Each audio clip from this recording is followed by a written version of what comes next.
අයිබෝන් අද අපි බලන්න යන්නේ වැස්සෙන් පස්සේ ඔයාලට දකින්න හම්බෙන විශේෂ සිදුවීමක්. සමනල්ලු විශාල ප්‍රමාණයක් පොළවේ එක තැනකට එක්රස් වෙලා ඉන්නවා. මේකට අපි තාක්ෂණිකව කියන වචනේ තමයි පඩ්ලින්. ඒ කියන්නේ කඩਿੱත්තක් නැත්නම් මඩ් පඩ්ලින් නැත්නම් මඩ කඩਿੱත්තක් කියලා බැලලා. අපි බලමු ඇයි මේ විදිහට සමනල්ලු මේ එක තැනකට එකතු වෙන්නේ කියලා. අපි දන්නවා වැස්ස කාලෙදී වැස්සෙන් පස්වල තියෙන සියලුම ලවණ වර්ග එතකොට පෝෂණ කොටස් හොදගෙන ඇවිල්ලා පස්සේ යම් කිසි තෙරපිලා තියෙන ස්ථානයකට නැත්නම් ડિප්‍රෙෂන් එකකට එකතු වෙලා එතකොට වතුර එක ප්‍රමාණයක් පොළොට උරා ගන්නවා අනිත් ප්‍රමාණය වාෂ්ප වෙලා යනවා. එහෙම වුණාම යම් කිසි ලවණ ප්‍රමාණයක් පොළොවේ මතු පිට රැඳෙනවා.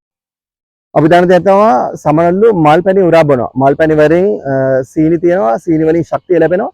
ඒක තමයි ඔය ක්‍රීඩකයන්ට උනත් ග්ලූකෝස් දෙන්නේ. ශක්තිය ලැබෙන හින්දා. නමුත් ලවණ කොහෙන්ද ලබා ගන්නේ? ලවණ ලබා ගන්නේ මේ පොළවේ තියෙන ලවණ.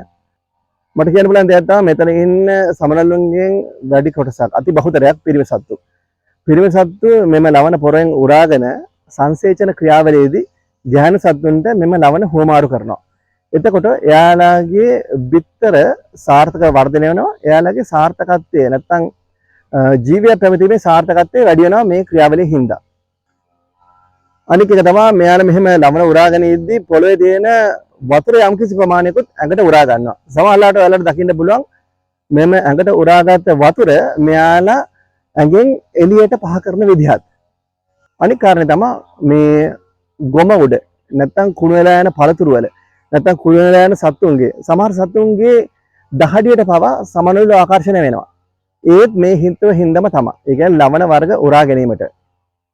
එක දෙයක් කියන්න ඕනේ මේ ක්‍රියාවලිය ඊටම භයානක ක්‍රියාවලිය. මොකද ඒ කට්ටිය නොසෙල්වි ඉන්න ඕනේ සෑහෙන කාලයක් මේ දේ කරගන්නකම් නැත්නම් පොළවේ ලවණ උරා ගන්නකම්. එතකොට මේ කට්ටිය ගොදුරු බවට පත් වෙන්නත් පුළුවන්. විශේෂයෙන් කුරුල්ලෝ මේ සමානලු දඩයන් කරන කුරුල්ලොන්ගෙන් මෙයාට සෑහෙන හානියක් වෙනවා මේ වගේ අවස්ථාවලදී.